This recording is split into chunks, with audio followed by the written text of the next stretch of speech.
The topic of this episode of TFL Talking Trucks runs deep through the soul and heart of most pickup truck owners. Now, we've covered this topic kind of in the past, but this goes a little bit further because what we're talking about are modifications that many people make to trucks. And if you think about it, pickup trucks in the United States, next to maybe the Jeep, is the most modified vehicle in the universe. Absolutely. Yes. And we recently published a video on TFL Truck YouTube channel we called Overloaded. And this was kind of an in-depth look at what happens when you lift up your 4x4 pickup truck and put larger tires on it. We interviewed industry experts. And now this episode of our podcast is dedicated to you guys because there was an outpouring of comments, suggestions, questions. So we wanted to go over a lot of those and discuss what happens when you, because there's a tension here, right? Yeah. There's a tension that you and I have. We want to make our pickup or any vehicle look cool, macho. Or perform better. Yes. Maybe we are thinking about going a little bit deeper into our next camping trip in the mountains. We want a little bit more ground clearance. Right. Maybe a tougher tire. Yep. But what are we doing to our pickup trucks? How does it affect our payload and towing? And also, what does government have to say about this? And what about safety? These are huge issues. And even though some of you guys might be out there going, yeah, this doesn't matter. I can slam it or lift it all I want. Keep in mind that different states have different rules about these things, and they may get stricter in the near future. Yes. So before we dig deep into this topic, and I have at least 2 pages of comments and questions and suggestions, I want to thank our Patreon supporters. Yes, please. Yes. So patreon.com/TFL Car is our only page. Recently, Tommy and team have been working super hard on our TFL Car channel. And they published beginning of the series having to do with the Mercedes-Benz GL off-roader SUV. Right. And we also published a preview on our Patreon page. And you guys and gals really responded really strongly because we have a lot of new supporters. That is correct. So thank you. So let's just go over a couple of them. Just the last 5 days. Flo Brammer, Bill Klein, Phil Naways, Steve Niles, 2988. 4x4 Strings, Chris Laidland, Steve Niels, Xander DePayne, Willie, Vadim, Maddie Svensson, Ryan Teed, and Kevin Alexander. Guys, thank you very much for your support. Welcome to the family. We truly appreciate it. And by being on Patreon, it makes it a little bit easier for us to shift through various comments that are coming out and prioritize a lot of the ones that you guys are putting out there as well. We try to comment on other comments as often as possible, but if you guys see how many channels we have and how many comments, for instance, this one video that Andre did alone, just in a couple days, got well over 500 comments. Yes. And I expect within the next few days, it'll probably hit about 1,000. And that's just one video. We produce on average about 10 videos a week. Or more. Or more. Yeah, because TFL Now channel is news-based. And of course, oldtfl.com is how you can keep track of what we're doing because it's sometimes challenging. And we'll discuss some news on this podcast as well because one important piece of news dropped yesterday. Okay. Which I want to mention. So let's dig down. So I used to, a couple of years ago, I had an F-150. It was an XL work truck. It came with kind of itty-bitty tires, comparatively speaking. Weren't those Pirellis? Yes, which is interesting. Yeah, but they were like they were like street worthy. Yeah, tires. they were a little bit more street. They weren't the best out of all the Pirelli tires that are out there for your truck. Yeah, so of course I drove it for many, many months the way it came from the factory, and I loved it. It was quick. It was a hybrid, right? Yep. It was fast. You and I took it off-road. I bent my front chin spoiler and scratched my bed. Yeah, you did a little bangy on the tree there. I remember that. And I also, I think, touched right behind my crew cab door on the side. So what's next? I wanted to get a beefier tire. I wanted to get a little bit more ground clearance. So when you and I go off-roading, my truck would be more capable. Makes total sense. Which I did. So I did a leveling kit, 2-inch lift in the front, basically, which is not very difficult to do. It's pretty inexpensive. And a slightly larger tire. I only went from about, the 32-inch to a 34-inch. So I only gain maybe an inch of vertical height to the ground. And that's basically what I was doing just to keep my mods mild. But a lot of people we see out there, we like to call them brodozers. They are not mild. No. They're huge lifts, huge wheels with really tiny profile tires. Which actually means that they've dropped height that's supposed to gaining height. Yes. So they lifted in order to lower themselves. Now, we've complained about this before. And my only complaint is here in Colorado during snow season, or if these guys are caught off road, their rear diff is only like 6 or 7 inches off the ground. Whereas if they put in a proper lift and more importantly, larger tires to lift everything off the ground, they would have better ground clearance and not get stuck on trails and have to be extricated. So let's dig into the comments. Yes, now. please. So the first one that was popular on our YouTube video comes from CTech Bob. And CTech says, people don't even think about Payload when they're choosing their next pickup truck. So, I mean, that doesn't cross many people's minds even. No, it doesn't, because a lot of people simply look at a truck and think, well, it's going to hold whatever. And in many cases, they're right. However, I have seen, I especially see it like at Home Depot or Lowe's or whatever, people who decide that they want to add brick to their patio or something like that. Yeah. And they overload the hell out of their truck. Oh, my goodness. And they wonder why all of their driving dynamics are absolutely screwed, and even some of their sensors are going haywire because their front is pointed towards the sky and their butt is dragging on the bump stops. And I've seen it, and you've seen it too, I'm sure. And the best part is after they do that, then they try to tow something at the same time. And it's just a nightmare. Yeah, when you're picking up mulch or rock, like Right. you said, or maybe even 4x8 sheets of plywood. Things that are dense material that, a few things don't affect a truck very much. I mean, they're built to hold a load. However, I mean, there are people putting 2,000 and 3,000 pounds into a vehicle that can only hold 1,500 pounds. Right. Yeah. So CTech Bob, you're absolutely correct. It's a tendency. We get some emails like this. Oh, I bought a pickup truck a couple of weeks ago, and now I found out X, Y, and Z, and it's actually less than what I hoped. Those are really unfortunate messages that my heart breaks when I see those messages. Yes, and then the second part of that is usually, how can I increase my payload? Yeah, can I put airbags on the back of it? And I asked, Dave Harrington on the previous video, CEO of American Expedition Vehicles. I asked these questions to him, and he said, if you want to increase your capability, you have to think about all 4 corners of your vehicle. You cannot just affect 2 corners and think, oh, I'm done. Right. It's all great. So, and also, rule of thumb that Dave suggested was, if you are increasing the tire size by X percentage, let's say on my F-150, I increased it by about 5%, right? Okay. 2 inches, when you're talking about 34-inch tires, right? You have to decrease your gross vehicle weight rating on your truck by the same amount. So that And percentage, it could be significant. So if you were going 4% bigger on your tire, then you have to decrease 4% on your payload. Yes, basically. So let's say my Ford had a gross vehicle weight rating of about 7,300 pounds. Okay. Take about, 350-ish, that's about 4 or 5% of that, 350 pounds. Now I have 350 pounds less payload, which is significant. For most trucks, that means you cannot bring a 5th person, or you cannot bring something else you're carrying, or maybe a tent or something Especially like like that. for the overlanding crowd, the ones who, now bear in mind that he was stating that, but there are other things you can do to kind of reverse some of that. If you're going to do that, you have to look at your whole suspension and increase its capability. Yeah. And it's not just airbags in the back, dude. It's a lot more than that. Yeah, and also it could be either impossible, just impossible.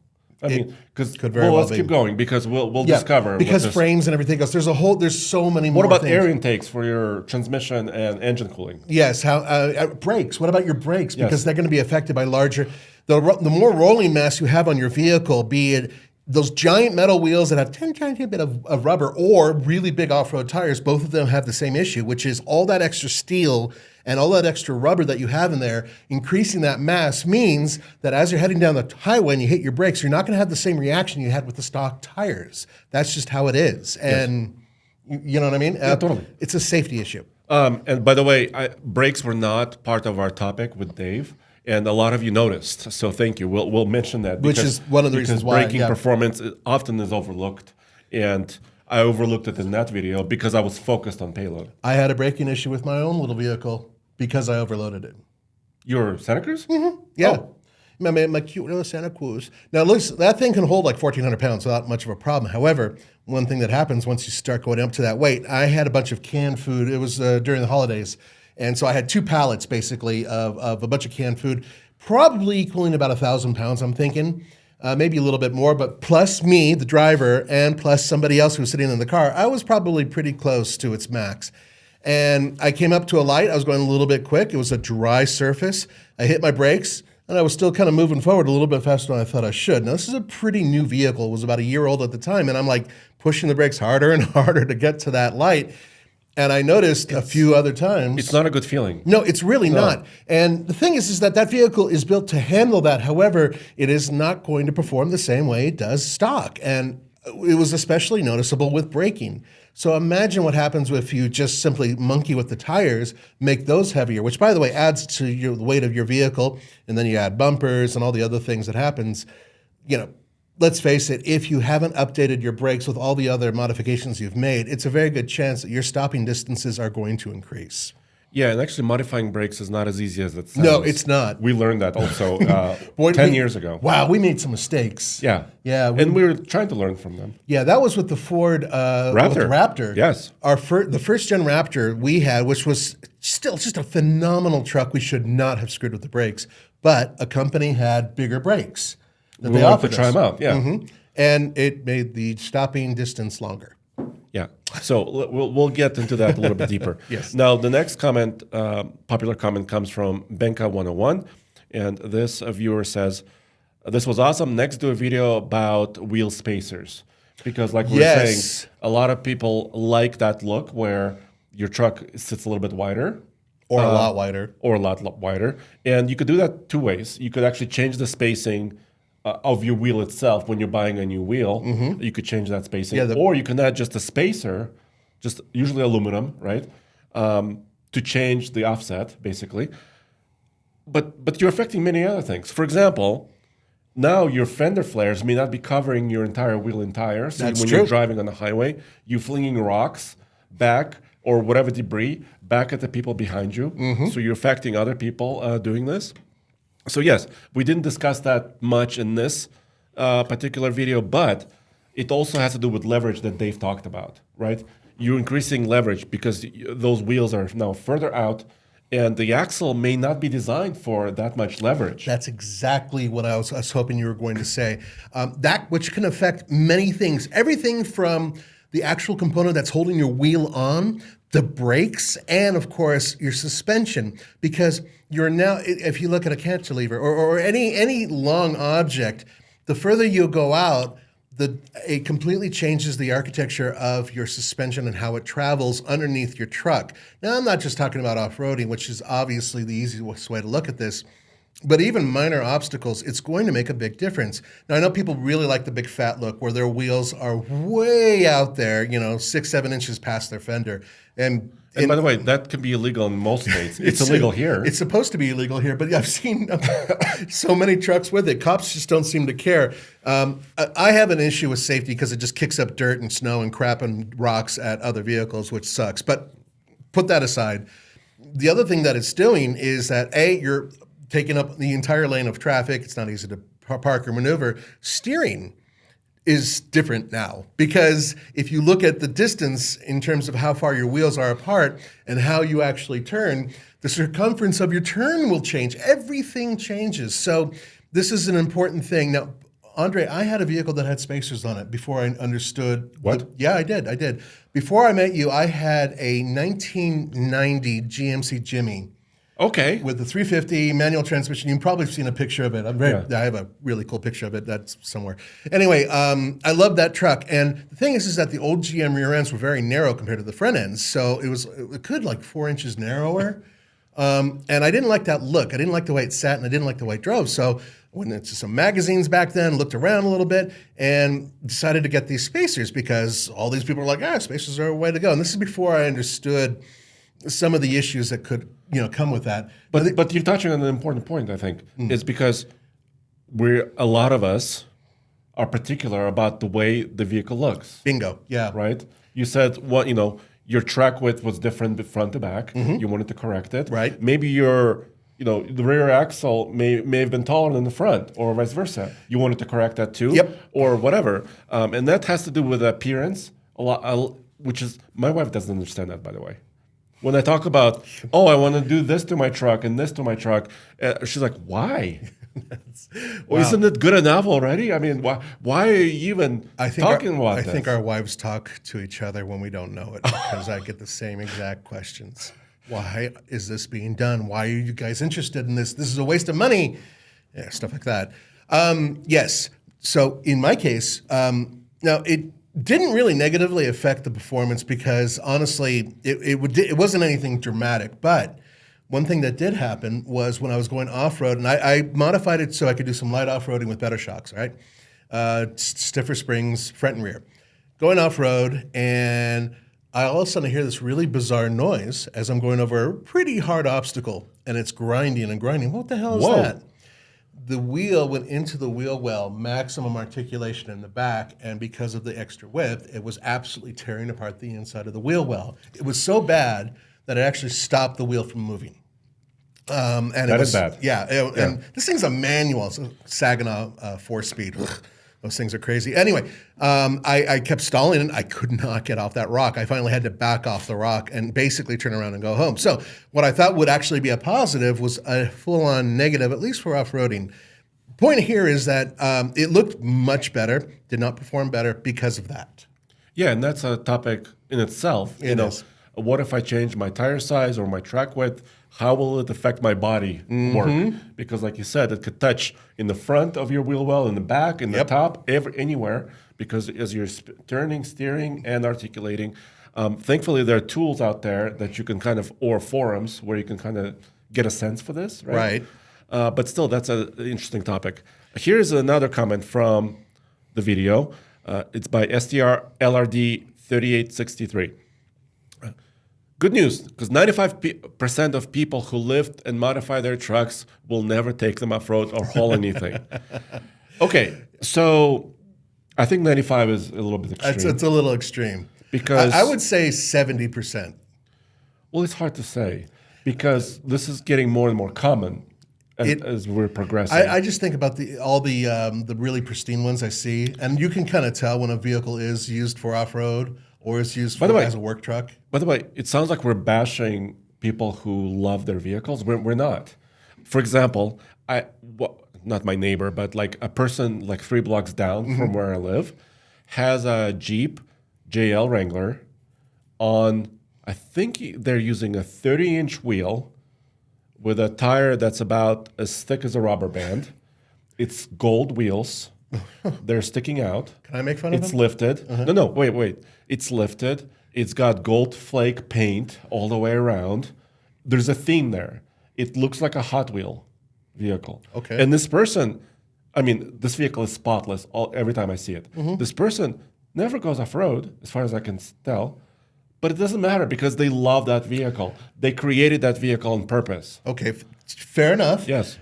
A long time ago, when you and I were doing Motor Mountain USA, yes. By the way, video series that we put together, and I'm still very proud of it, even though it was a lot of work. I am too. Remember when we went to Florida? Yes. And we met the Florida Jeep Club? Yes. And a lot of those guys at the Florida Jeep Club, they're very nice guys, but and they had some great mods, but half of them were like, look, we don't go off-road, we just love doing these mods. And so, yes, it's so easy for me to, throw stones at these people. And at the same time, it's just like, I get it. You love your vehicle. It looks super cool.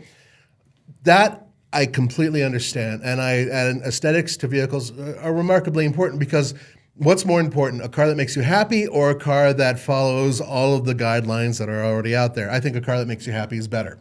However, what we're referring to is, in addition to that, what it can do in terms of a negative thing to that vehicle. Or, in this case, how many people go to a job site with a vehicle that has chrome and special paint and everything else on it. And they honestly don't want to do anything with it to screw up that chrome or paint that they've spent so much money on. I get it. It's a real, for those of us who are real truck guys, we're like, yeah, let's beat up the truck. Yeah, okay, that's great. But the other side is there's a lot of people who are like, look, I've saved so much time and money to put this thing together. I love the way my truck looks and the way it behaves. I don't care if it doesn't do any of this stuff. I love it for what it is. I get that as well. However, once again, we are talking about the comments that are put out here, and I do agree with these comments too. I tend to look at it as like, well, why not just buy a car at this point? I mean, it's cheaper. I mean, a lot cheaper. Yeah. But I get it. The people want what they want, and I'm not going to cast aspersions on them for wanting the truck. Yeah, but in the end, let's say you did a lot of these mods, extreme mods, and then you want to haul a trailer, you're carrying weight like from the Home Depot, like you said. It becomes an issue for the rest of us. Exactly, because it's a danger on the road. Right. So that's what we're addressing here. Yes, exactly. Here's a comment from Brandon Baker. Sorry if I mispronounced it. What about upgrading your brakes? All right, so we touched on this already. Yeah. And what I wanted to say about the Raptor story that we had 10 years ago is that the manufacturer obviously spends billions of dollars, or maybe hundreds of millions of dollars on developing that vehicle to begin with, right? Right. So they optimized. Yes, there's some compromises, of course, right? But they've optimized pretty much everything they could think of. Cooling, brakes, tires, shocks. Without a doubt, yeah. And they've tested bejeebies out of it, right? They went to Antarctica, they went to, Mount Everest with it, and they went everywhere. So when you change one element of that, results may be unpredictable, like it wasn't with us in one case. We thought we were putting a slightly beefier rotor and caliper on the front of that truck, but the truck didn't like it. The truck was like, you know what? No, bad. So you have to choose proper components, reputable companies, and you have to have some data to back it up. The data is the important part. Let's say you decide to go for a larger wheel and tire, larger meaning heavier wheel, but a larger tire. So altogether, more, once again, rolling mass. And you've added other components to your vehicle, lift and bumpers and stuff like that. So suddenly you have a heavier vehicle. Well, the obvious answer is, well, then let's just put on bigger brakes. Well, yeah. You have to make sure your vehicle actually works with those brakes. And what I mean by works is that there's actual programming that has to go into these vehicles because the ABS systems and everything else, and you really don't want to lose your ABS, they may not work the same way with just slapping on a new, larger rotor and perhaps a different caliper. You actually have to do the research and make sure your vehicle can work with that component and that its extra weight gain means that, okay, it's still able to handle it and that you're getting the benefits you're paying for because changing your brakes is a very expensive endeavor. Yeah, and we deal with this every day. For example, I filmed the night gauntlet yesterday, and when towing a trailer, and I was in a heavy-duty truck. This is coming still, so check out oldtfl.com. I was in an F-350 Ford just this time, and I was hauling about 21,000 pounds behind me. Okay. So what I did effectively is I quadrupled the weight of my vehicle because the truck weighs, 8,000 or 9,000 pounds, and I was carrying 21,000 pounds behind it. So the trailer has its own brakes, and you have to rely on that because if you forget to turn up your gain on the brakes, those stock brakes are not going to haul down 30,000 pounds that you are now weighing. Yeah, and you're going to roast your brakes at the same time. So it could be a safety issue very quickly. And that means your trailer has to be properly maintained also, right? The trailer brakes have to work properly. You have to test them before you leave. Sorry, I'm getting on my CDL. No. That's totally understandable. But what if you lifted the very same truck? Suddenly, you have, if it's a bumper pull, you've got a giant, drop hitch. Drop hitch. Yes. That actually affects how the truck performs because if you look at the angle that the trailer is pushing against the truck, it's very different than the angle it was pushing against the truck when the truck was stock being tested. So, you're no longer dealing with the same math that you were from the dealership or more importantly from the manufacturer. And all of those things could be safety hazards and they can also affect your performance.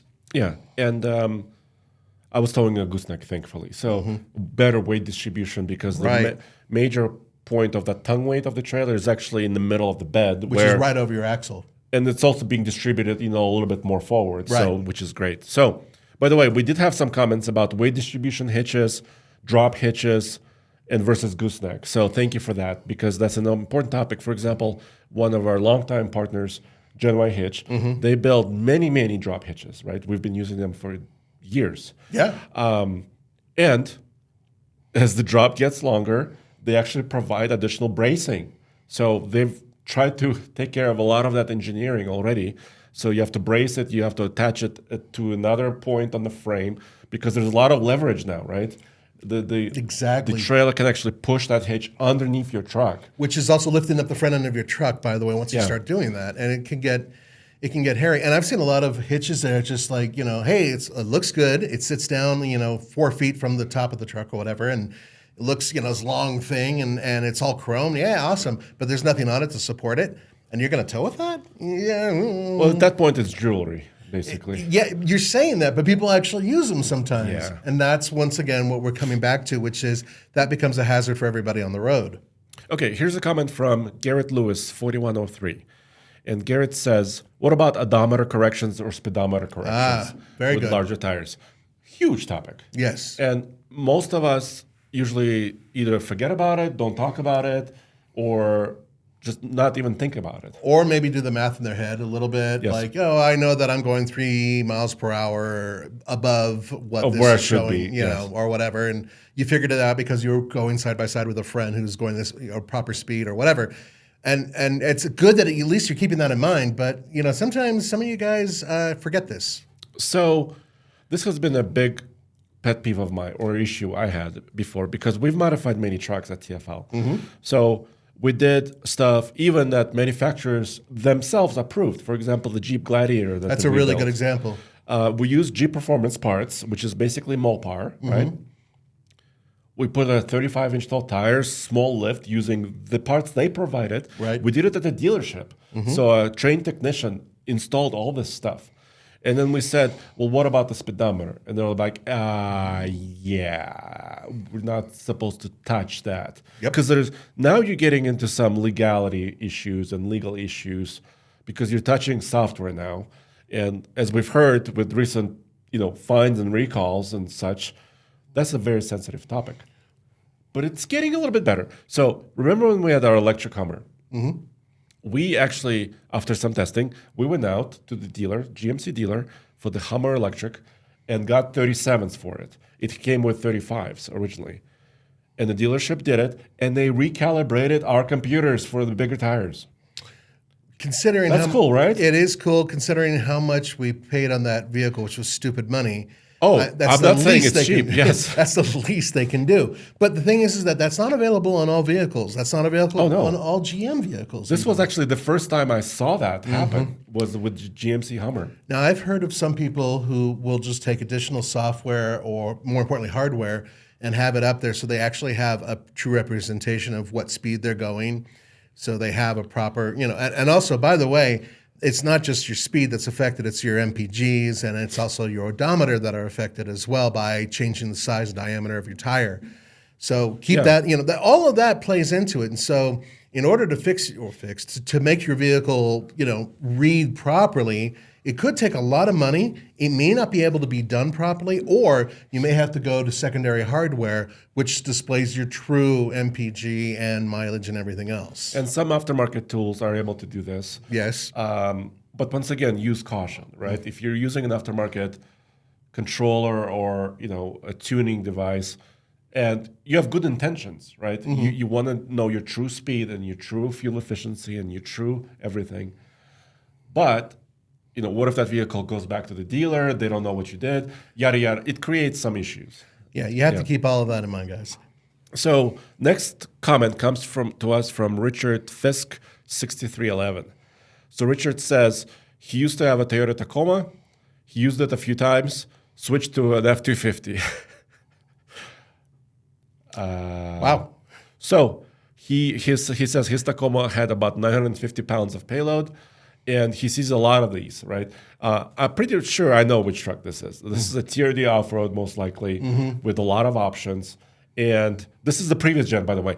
Toyota has fixed this issue with the new gen of Tacoma because they have increased the gross vehicle weight ratings from the factory. They gave it more payload. Everything is better. But on previous Tacomas, this was a big issue. So basically, what Richard is saying, buy more truck than what you need. Yes. Overbuy. I would agree with him 100%. Although going from a Tacoma all the way up to a heavy-duty truck, you're sort of skipping the middleman. Yeah, and he says a lot of people make fun of him for overkilling it. But hey, there's nothing wrong with being more prepared than what you need.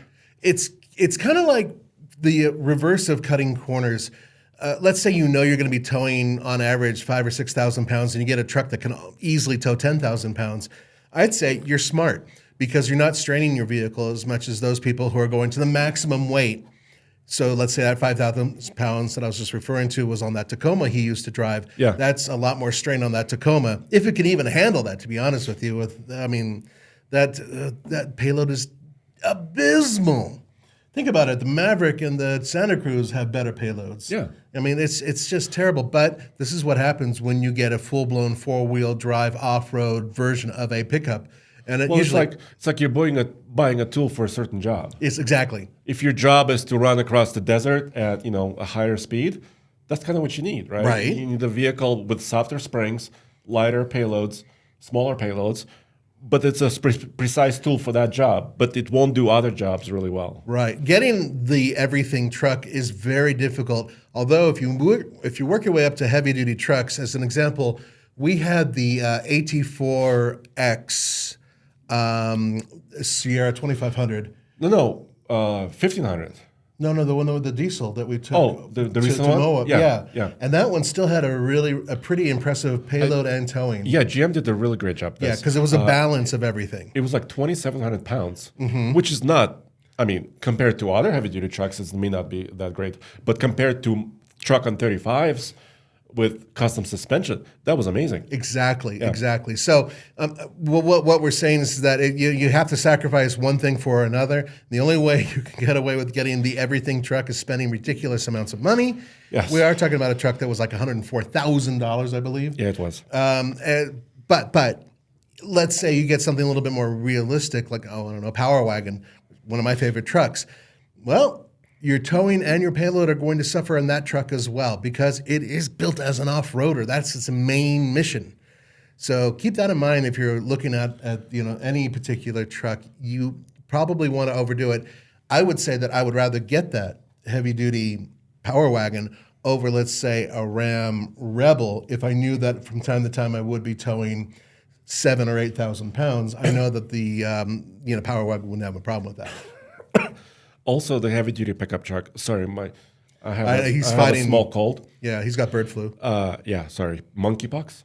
Swine flu. Okay. A heavy-duty truck also have thicker axles, bigger frames, bigger components. Exactly. So even if you're towing the same trailer with your light-duty versus the heavy-duty pickup will last longer doing that work because it won't be as stressed. It just has bigger components. Exactly. And heavier stuff lasts longer. So the next comment came to us from, I'm not sure how to pronounce this, Gilly Games. That sounds right. Okay. So Gilly Games says, I used to haul 20 to 30,000 pounds with my half tons, 2,500s, and 3,500s at the farm. All good so far. I'm paraphrasing. Sorry, this comment was, of course, a lot more involved. Okay, yeah. But I've heard this before. You know from whom? Mr. Truck. Oh, of course. Because he used to work on a farm. He grew up on a farm. Yeah. With goats. In eastern Colorado. Mm-hmm. Yes. And so, comment, first of all. Yes, a lot of these trucks will be able to go short distances at slow speeds. Mm-hmm. Of course, Gilly Games said, once in a while they would have to move down the highway to the next farm or whatever it may be. Yes. So basically the point they're trying to make is the trucks are overbuilt from the factory. They will last with some heavier weights. But once again, everything what we already said, it still applies. If you're on the highway, you're in public. Now you're affecting other people with what you're doing. You can go on to Google anytime you guys want and look up what happens when pickup truck beds are overloaded. And you'll see some trucks bent in half or at least in third with just some oversized campers, much less heavy-duty loads. Especially over time, when those frames that we were talking about rust a little bit or there's been some damage to them. Over time, those things can bend. axles can fail, brakes can fail. That's one of the big issues that I keep coming back to. So yes, these vehicles can handle way more weight than that's advertised, but the reason that they're listed at these weights is to keep you guys safe and keep everybody on the road safe. If you're able to stick within the numbers that the automaker provides and something goes wrong, then your liability drops a little bit. But if you go way over those weights, guess what? The liability falls more upon you. Yeah, and that's the topic we discussed in that video with Scott O'Sullivan from O'Sullivan Law Firm. Right.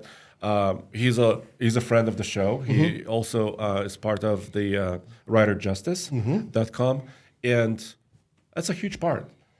Scott basically, what he told me, it boiled down to use common sense when you're doing anything. Right. I was like, wow. So that was short sentence, problem solved.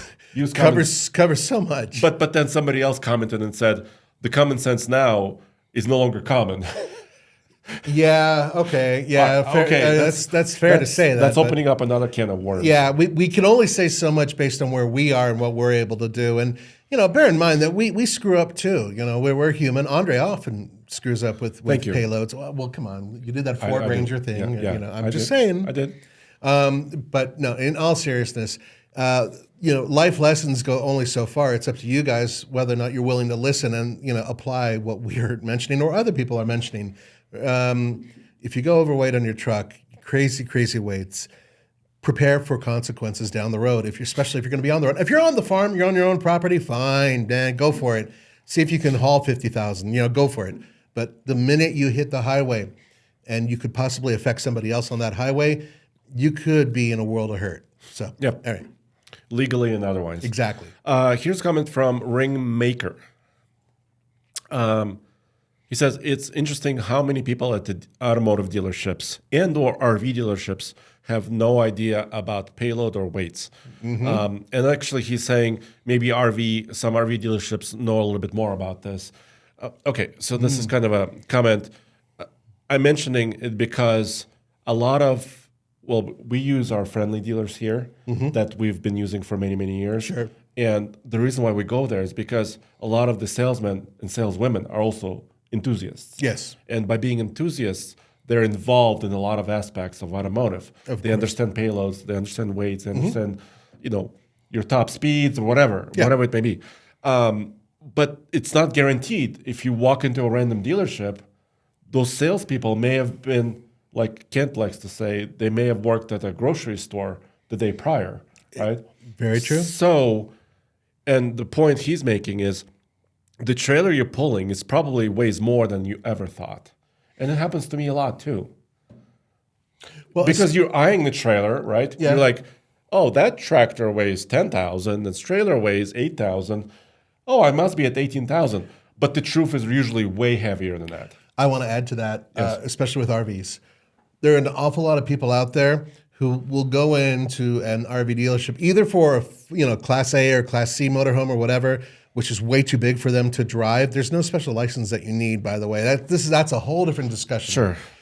But then with trailers that go in by themselves, a trailer, be it big or small, and they're like, okay, this is a 8,000-pound trailer. My vehicle is able to tow 12,000 pounds. Okay, I should be good. But then they load it up with a canoe on the top and tons of dishes inside and groceries and everything else. And all of a sudden, they're overweight and they don't realize it. If they're super careful and they actually go to a scale after they're prepped for their trip, they can trim the vehicle as needed and hopefully have a safe running vehicle. But more often than not, people go way over not only the capability of the pickup truck, but even the capability of the trailer. Trailers have their own load weights that or the levels that are often, especially with travel trailers, way over what they should be. Yeah, and also those trailers sometimes are long and tall and wide, which creates a lot of wind resistance too. Extra drag and extra axles. Adds to it, yeah. Exactly. But in addition to all of that, then there's toy haulers. And toy haulers are a finicky thing too, because you can put into it a vehicle, a couple side-by-sides, which it may be rated to tow or to haul, I should say. But all of a sudden you decide to put in other things in there. Once again, a load of bricks. something that is way over the amount that it's actually advertised to hold, and suddenly your performance and your safety, everything has fallen through the floor. Keep that in mind that so many people do that. So you never know who you're behind on the road. Some of these people, first time owning a trailer, they've overloaded the crap out of it, and they absolutely have no idea what they're doing. And there's plenty of YouTube videos out there showing people losing control of their trailers, A, because they don't know what they're doing, and B, because they may have had either too much in the trailer or not enough of the truck, you name it. It's worth watching because you look and you laugh a little bit, then you realize, oh my God, that could be me on the highway next to one of those idiots. Keep that in mind. Yeah, and sometimes, especially with bumper pulls, you can see trailer sway coming from a vehicle in front of you, and that's a great. They may not realize the distribution of their weight, right? So that's what usually fifth wheels or goosenecks. It's really hard to swing to get those trailers to sway because they're so long and so heavy and so big. But the bumper pulls, you can usually see it very clearly visually. There's this great video out there, which is it's got a model of a truck and a model of a trailer, and there's a guy who has weight, and he puts the weight in different parts of the trailer, showing how to change trailer sway. It's really informative for people who've never had to deal with that before, and perhaps don't realize how easy it is to fix. Because as he was putting the weight further forward, different things would happen. As we would put it further back, different things would happen. It was a fantastic video. I recommend finding it. I don't remember the name of it, unfortunately, but it's out there. What's the next one? Okay, here's somebody calling me out. Okay. Cloud 30,000 says, Andre, go big if you want to tow with bigger tires, get a 1-ton. Also, Andre, I personally bought an off-road spec midsize pickup on larger tires for towing a big boat. You tell him. Yeah, thank you, Cloud. So I did buy a Colorado Trail Bus, which comes with 32s, which are off-road worthy tires. Much bigger than the stock ones. Sure. They're mud terrains, or I'm sorry, MTs, Goodyear Territory MTs. But you know what? Chevrolet tested those tires on that truck at the factory. Right. Because I did not put those wheels and tires after the fact. I actually, and thank you, Chevrolet, by the way, because Ford on my XL, they didn't offer me a lot of choices. I mean, I'd have to go to like a Tremor or some other trim level. Which I don't think that at the time they made a Tremor hybrid. No, they still don't. Right. So, but Chevrolet in this case did that. They offered several different tire choices on this Trail Boss trim level, which only was a small amount of money. It was about $500 to upgrade the tires. But I was talking to their engineering team, and they actually do all the testing with each tire, right? Because they have to certify those trucks with every combination that they sell. So, yes, Cloud, fair point. I recommended a 1-ton and then bought a midsizer. But it was rated for what I'm doing. So yes, I feel pretty good about that. Yes, and other than some gremlins that the vehicle's had in terms of its towing, you told me it did really good with towing. Yes, its overall performance stable. is quite good. Yeah. The truck actually off-roads quite well. My only complaint is like the rear seat room is not really great. Yeah. For my family. So you need to get a 1-ton. Yes, thank you, Cloud. Yes, maybe next I should get a 1-ton. At this point, you are much quicker about rotating your vehicles than I am. I'm trying to. Yeah, so good luck with that. Okay. Next comment comes to us from Flyover Country 1427. Sorry, I can't find it on the screen right now, but I do have this written down. This is actually a question that we almost never talk about. So each axle has its own gross axle weight rating. Yeah, that's true. So when you look at that little silver sticker inside your door jamb on your driver door, of course it says gross vehicle weight rating that we always point to, right? Right. But what I don't always point to is the Gawr, G-A-W-R. In each axle, if your truck has more than 2 axles, of course, that continues, has its own weight rating. And Flyover Country says, how come when you add the gross axle weight rating of the front axle plus the gross axle weight rating of the rear axle, that number is always greater than your gross vehicle weight rating? I can give you an example. Okay, you give me an example. I have a reason in my own head, which is pretty simple. It is simple. So, for example, I was driving a truck yesterday with about 5,500 pound front axle rating and about 7,500 pound rear axle rating. combined carry the one that's about 13,000 pounds if you add those two numbers together. Yeah. But the gross vehicle weight rating of that vehicle was 12,000. Okay. Can you explain this? I think it has to do with where the weight is actually distributed over that axle. So your rear axle, the amount of weight that's going over it is X amount of the vehicle, right? And then the front axle, same thing. So what you're doing is you're sort of sharing a certain number. That rear axle could handle, let's say, 5,000 pounds. Well, a lot of that weight's coming from the front as well. Same thing with the front end. So in terms of the overall weight of the vehicle versus what the weight is on each axle, it's a different number. The axles are rated differently, actually, than what your overall weight is. Yeah, and that's a good way of thinking about it because it's about distribution, right? Exactly. I like to think about it also in a way where, let's imagine you're on a steep driveway and you're carrying something heavy in your bed, and gravity, this is your rear end, right? With a lot of weight on top of it. Well, the distribution has shifted, right? The front end is a little bit unloading. Right. The rear Rear is axle is loading being loaded just by the fact that you're on a decline. Right. Right. And hence that axle is carrying more weight now than it was supposed to in the beginning, right? Right. So those are the kind of things that manufacturers think about or you for off-roading, right? Sometimes you're straddling a ditch, one tire is in the air, the other tire is way back down, and a lot of the weight is shifting towards the back. Right.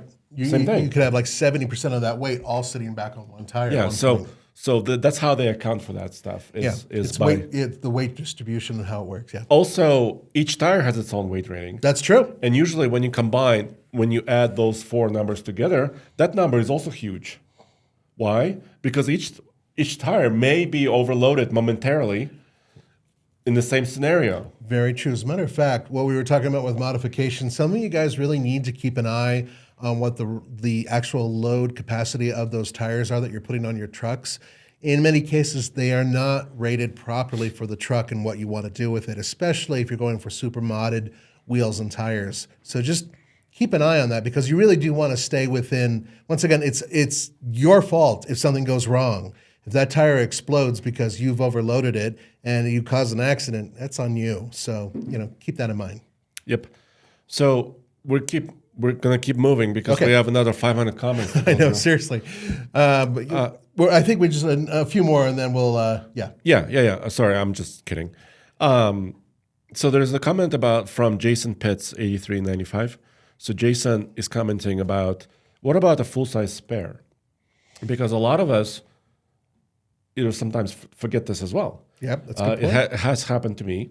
And also manufacturers, OEMs, do this too. The actual makers of the pickups. Because on my Colorado, I have 4 beefy tires, like I said, territory MTs. But my spare, it's not a donut, but it's not the same brand tire. It's slightly, smaller and less capable. Even with my little Santa Cruz, it's a full-size spare, but it's not the same size tire as the one on there. The Honda Ridgeline actually has a donut.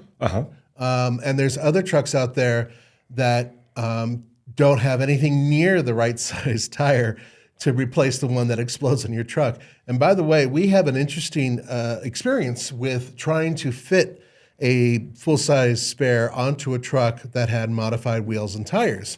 Remember our Ford Super Tremor? Yes. And all the stuff we had to go through in order to have that full-size matching spare mounted to the truck. We had to replace the hitch. Because that space within the hitch underneath the truck wasn't big enough to carry a 37. That's right. Yeah.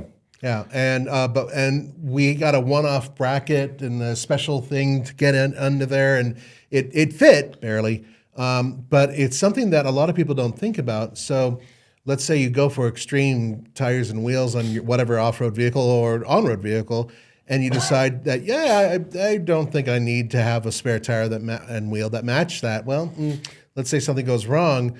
You're definitely going to be affecting the dynamics of that vehicle when you put that spare tire on there. Yeah.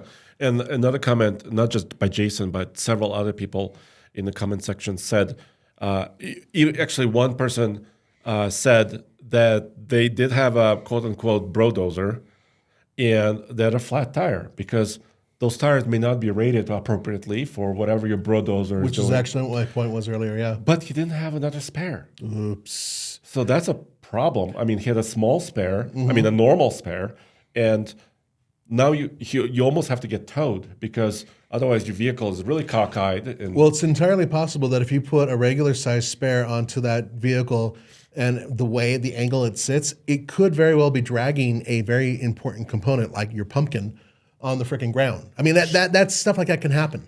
And also, depending on your system, I mean, trucks are a little bit more tough.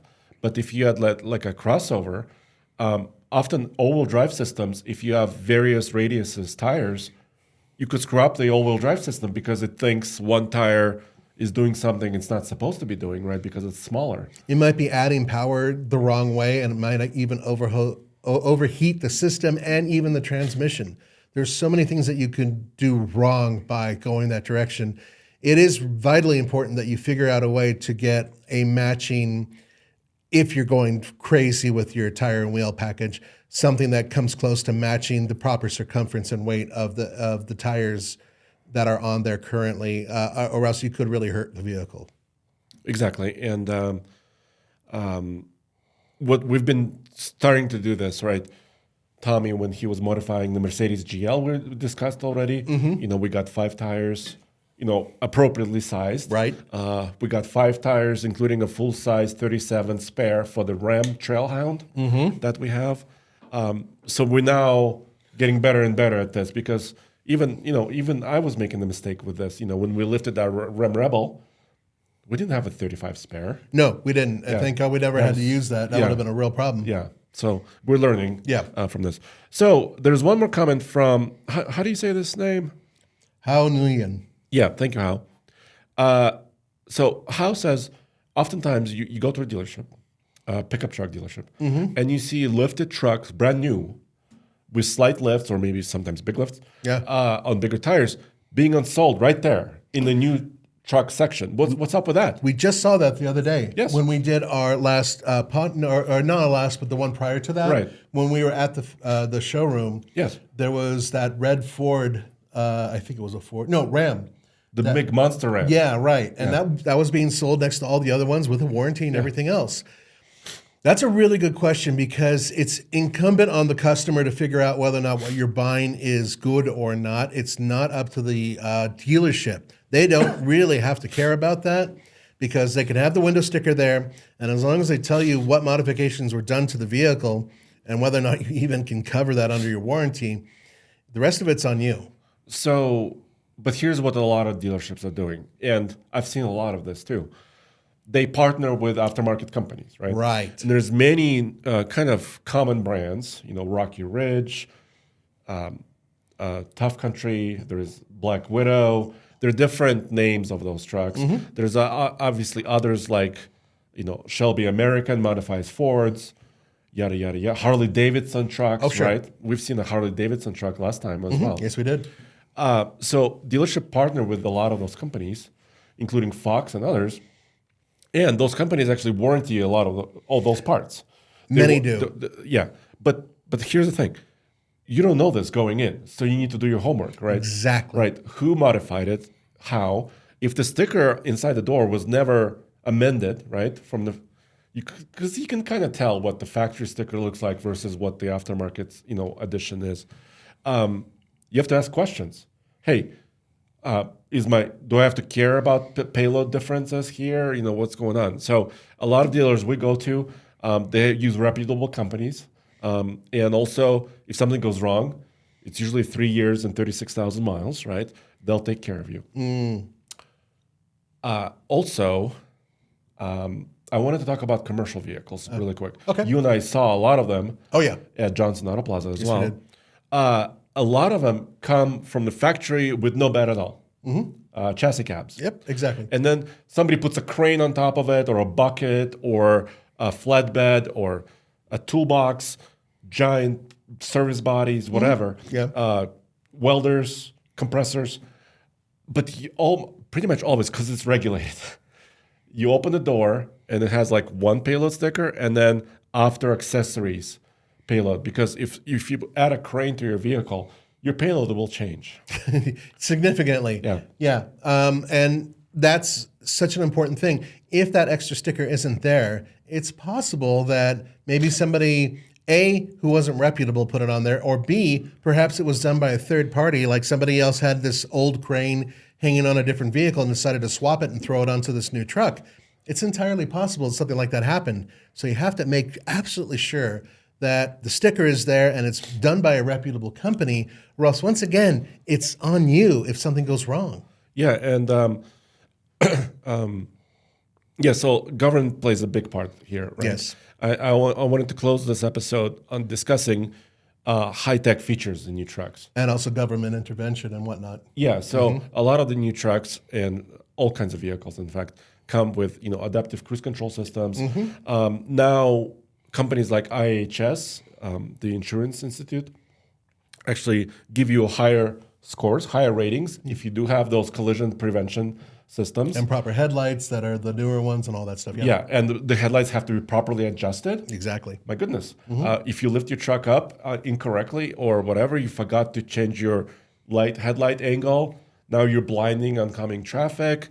Your radar system may not work properly because now it's higher, it hasn't been recalibrated. What about your 360-degree cameras? Yep.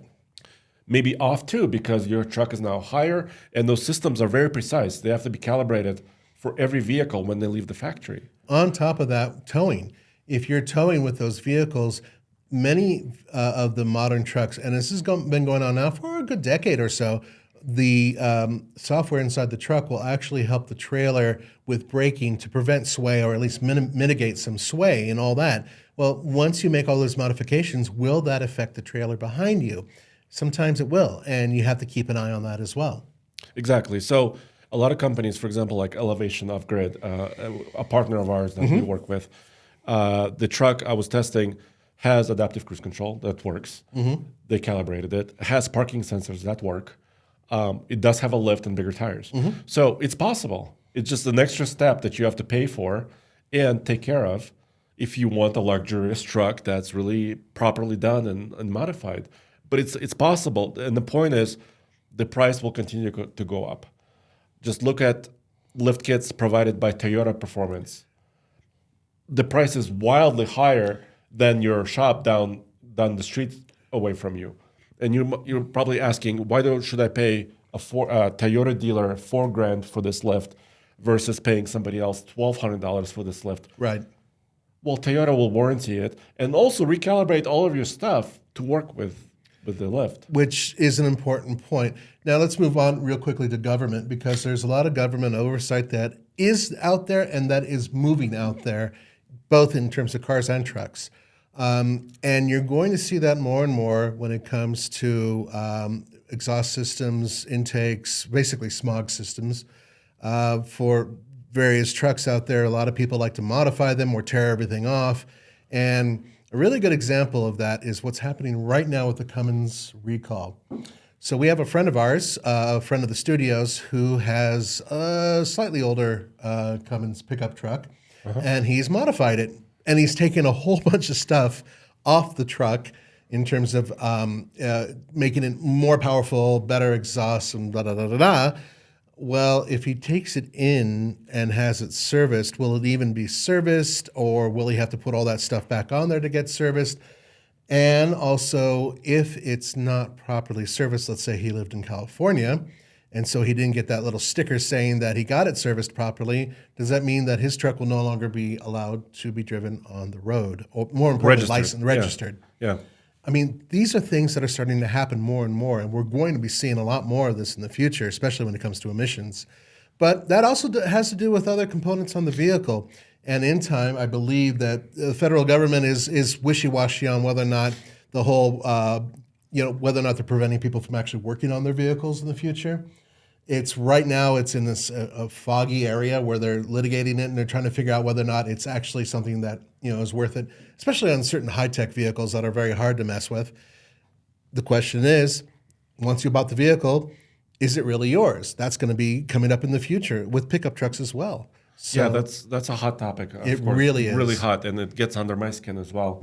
Because the whole point of this video and this podcast and everything we do at TFL is, I guess we're in the end promoting common sense, right? And common sense says if you put a 12-inch lift kit on your truck with tires that stick out a foot on each side, and you think it's now all of a sudden as safe as it was before and legal, that's not really common sense. No. I mean, you could build a show vehicle and show it around different shows and trailer it there. That's fine. Yeah. But as soon as you create a daily driver, that's ridiculous. And if a lot of people continue to do that, the government at some point will say, we're going to clamp down on all of this stuff. Which is exactly what they did with the Carolina drop. Squad. So the Carolina squad. Yeah. Which I believe is now illegal in almost every state or nearly every state. And the government is simply saying it's a safety concern. And that means if you look at that, if you follow that logic, that could easily move over to the trucks that are overlifted or perhaps have really wide or tires. Under or lowered, slammed or on the slammed, ground. Yeah. Right? So this is just the beginning of that. So common sense may help some of other people out there not have to worry about government oversight because people are being silly about what they're doing to modify their vehicles and making them unsafe. A lot of you guys commented also, and I want to finish with a piece of news. Please. A lot of people mentioned Australia. You and I think, look at Australia fondly, right? Oh, yeah. I was there once. I loved my time there. I only spent like 3 days there, and I wish I spent more time. The spirit of the people is amazing, but they have a lot of regulations. Their trucks, they have tray beds, they have cool tires, they have big bumpers, they have winches, they have lights, they have snorkels, air intakes, they have everything.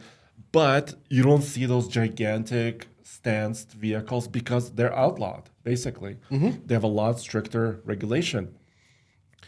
And they're making do with it, right? They're making do. But here in America, we still have more freedoms. I mean, agreed. So use common sense. Right. I agree. And we need to go to Australia. You and me, friend, let's do this. Let's do a trip where we bounce off South Africa, where they also have some really cool off-roaders, and then go straight to Australia, which is just a few hours away, right? Sure.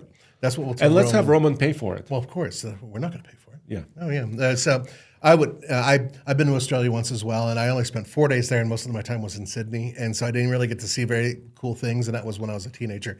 Long story. Anyway, so final news. Oh, final please news. go ahead. Yeah, sorry. So just a couple days ago, Chevrolet announced the 2025 Silverado heavy-duty lineup changes, and the big news there was the Trail Boss heavy duty. So they started with a 1500 Trail Boss, then Colorado Trail Boss, the one I have. Now heavy duty Trail Boss. So would that compete directly with the Ram Rebel heavy duty? I would say so. So the news is not. I was hoping for a little bit more meat on this Trail Boss, but basically we only have one image. It's rolling on 20-inch wheels, which you and I agree. I don't know why manufacturers are doing this. They're giving you a bigger wheel and a smaller sidewall on the tire. It's because people like the look. Is it always come down to the look now? I think it does because, I mean, look, for them, they would rather put them on Steelies, which is cheaper to stamp and put on these things, and frankly, I think better. But a lot of people are like, I want that deep dish look. I want the big fat wheel look. I want A, B, and C look. And so, your automaker, your truck maker is going to say like, yes, of course, we'll build it for you as long as you give us $90,000 for the truck. Yeah, hey, we'll do it, right? So they did not update the powertrains. Of course, they're very precise about their powertrains. So it's still the 6.6 V8 gas, the 6.6 V8 diesel, same power numbers. They didn't change any of that. This Trail Boss package comes with kind of dark badges, right? And kind of it will have its color combinations. Certainly looks like it has a suspension lift over what I've seen. But it's using Z71 setup. Okay. So Z71 has been there before. Well, does that mean it has a G80? It has a G80. Okay. It does not have a selectable locker. Okay. And it has different tires. It has BFGs. Okay. Terrain TAs. Oh, okay. So they're not KO2. No. So basically what this Trail Boss heavy-duty truck is, and I haven't seen it in person, so I apologize. They're not out yet. It basically looks to me like a tire package. I was hoping it would have a little bit more meat Maybe it's set a little bit taller, or maybe it was a little bit, I don't know, selectable locker, like you said, maybe different shocks. It still has Ranchos. Okay. Rancho shocks are on the Z71 package. So basically the Z71 package with badging and tires. And different tires. Yes. So, yeah, I was wishing it was a little bit better, but we'll have to wait to drive it. And you don't, do you have the numbers on how much more expensive it is over the regular Z71? Because maybe that's where the deal is, right? Maybe just like you were talking about with your truck and its better tires. Maybe for not very much money. Right, exactly. So maybe that's what they're doing here. I don't have that data yet, so stay tuned. Okay. We will have that data in the very near future. By the way, just crazy, just off the top of my head before we close up, if you guys are listening and or watching and you're from a different country or have experience with trucks in different countries that you think we should visit and do specials on, let us know in the comments below. It's not like we're going to be able to jump on a plane and do that, but from time to time, we do travel around the world, and perhaps there's an opportunity at some point in time for us to get out to one of those countries and do a little special there. You never know. Yep. I appreciate you guys as always. Stay tuned to this podcast because we do this weekly. And you could check it out at oldtfl.com. And also, huge news are coming. So we told you guys that we're buying a Tacoma. Yep. We finally should be able to get our paws on it. Yes. By the time the next podcast rolls out. So stay tuned for that.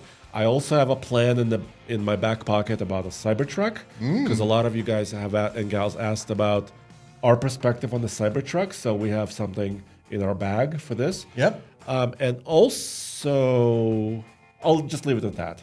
Yeah, there's more news definitely coming. Hey, I just can't say everything stuff. because what if it doesn't happen?